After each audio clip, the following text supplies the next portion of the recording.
તો મિત્રો કાલે આપણે વિડીયોમાં જે પ્રમાણે વાત કરી કે હાલ GCAS એડમિશનના પોર્ટલ પર 2025 માટે તમામ યુજી અને પીજી કોર્સીસ અને LLB LLM વગેરે તમામ પ્રકારના કોર્સ માટે તમારે સૌપ્રથમ GCAS પોર્ટલ ઉપર ક્વિક રજિસ્ટ્રેશન કરવાનું રહેશે। તો એ ક્વિક રજિસ્ટ્રેશન કેવી રીતે કરવું, તેમાં તમારે કઈ માહિતી ભરવાની, કેવી રીતે ભરવાની, તે તમામ બાબતો તમને આ વિડીયોમાં જણાવશું। તો ચાલો મિત્રો વિડીયોને શરૂ કરીએ। તો સૌપ્રથમ મિત્રો તમારે GCAS પોર્ટલ પર જવાનું છે, જેની લિંક તમને ડિસ્ક્રિપ્શનમાં આપી દઈશું। ડિસ્ક્રિપ્શનની લિંક પરથી તમે આ લિંક પર આવી જશો। આ લિંક પર આવ્યા બાદ તમને અહીંયા બે ઓપ્શન મળશે, એક ઓલરેડી રજિસ્ટર્ડ વાળો અને એક છે અપ્લાય નાવ વાળો। જો તમે આની પહેલાં તમારું રજિસ્ટ્રેશન કરાવી દીધું હોય તો તમારે ઓલરેડી રજિસ્ટર્ડ પર જવાનું છે, તમારો યુઝર નેમને પાસવર્ડ નાખીને લોગિન કરવાનું છે। પણ જો તમે નવા વિદ્યાર્થી હોય, તમારે રજિસ્ટ્રેશન કરવાનું બાકી હોય, મોસ્ટ ઓફની બાકી છે, તો તમારે અપ્લાય નાવ ઉપર જવાનું છે। તો ચાલો મિત્રો જઈએ।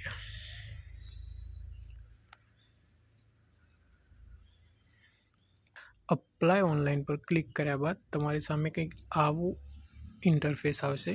તો તમારે સૌપ્રથમ તમે કયા પ્રોગ્રામમાં એડમિશન લેવા માંગો છો આને ખાસ ખાતરી રાખીને તમારે કાળજીપૂર્વક ભરવાનું રહેશે। તો તમને અહીંયા આગળ ઘણા ઓપ્શન મળે છે, જેમ કે યુજી, BA, BCom, BSc વગેરે કોર્સ માટે તમારે યુજી સિલેક્ટ કરવાનું છે।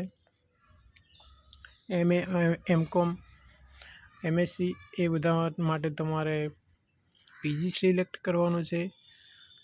LLB, BEd, MEd આ બધા નીચે ઓપ્શન તમને મળી જશે, જેમાંથી તમારે જેમાં એડમિશન લેવાનું હોય તે તમારે પસંદ કરવાનું છે।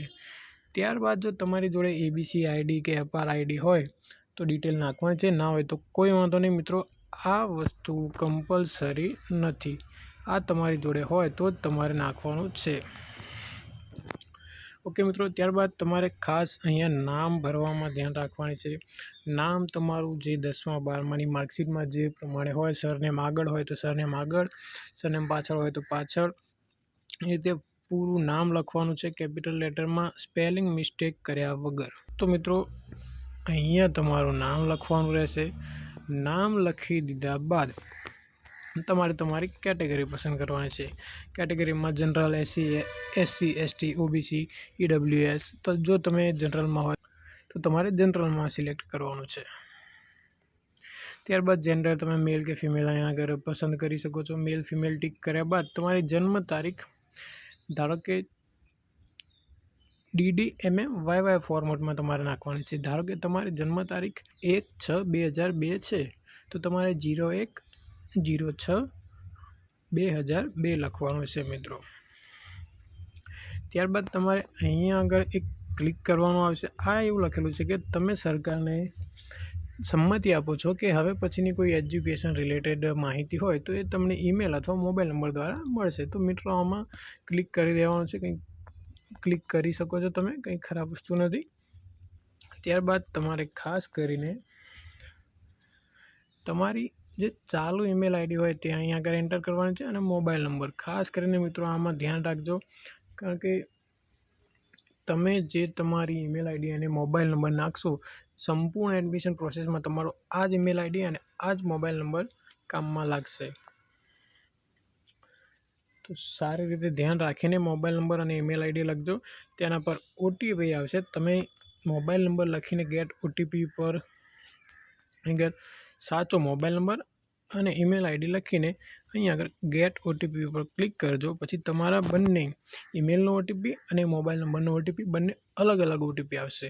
બંને OTP એન્ટર કર્યા બાદ તમારે રજિસ્ટ્રેશન કરવાનું છે મિત્રો। ત્યારબાદ તમને તમારા ઈમેલ નંબર ઉપર તમારું યુઝરનેમ અને પાસવર્ડ મોકલી દેવામાં આવશે। તમારે અહીં આગળ યુઝરનેમ નાખવાનું છે, તમારો મળેલો પાસવર્ડ નાખવાનો છે, અહીંયા નીચે સિલેક્ટ ફોર્મ ટાઈપ અહીંયા કરવાનું છે, તમે જે આગળ લખ્યું હોય LLB, BA, BEd એ બધું UG, PG અહીંયા આગળ તમારે સિલેક્ટ કરવાનું છે। અને આ OTP છે એટલે કે 74+4 એટલે 78, આ કેપ્ચા ફિલ કરવાનો છે, સાઇન ઇન ઉપર ક્લિક કરી દેવાનું છે। તમને ઈમેલ પર જે ID અને પાસવર્ડ મળ્યા તે મુજબ તમે લોગિન ડિટેલ નાખી કેપ્ચા ફિલ કરશો એટલે આવું કંઈક ઇન્ટરફેસ ખોલશે મિત્રો। તમને અહીં આગળ ઉપર તમારું નામ ને એ બધી ડિટેલ્સ હશે જે મેં હાઈડ કરી છે, પણ તમને તમારું નામ ડિટેલ્સ ને એ બધું અહીંયા દેખાવા મળશે. ત્યારબાદ નીચે આ બધું લખ્યું છે. આ બધું મિત્રો હાલ પૂરતું GCS પોર્ટલ પર ચાલુ થયું નથી. જેમ કંઈક નવી અપડેટ આવશે તેમ અમે તમને ચોક્કસથી જણાવીશું. હાલ મિત્રો તમારે આટલું ક્વિક રજિસ્ટ્રેશન કરીને મૂકવાનું છે. બસ જેમ આગળની અપડેટ આવશે તેમ તમને આપણી ચેનલ ઉપર અને આપણી ટેલિગ્રામ ચેનલની લિંક જે ડિસ્ક્રિપ્શનમાં છે ત્યાં અને આપણી વેબસાઇટ ઉપર જાણ કરી દેવામાં આવશે.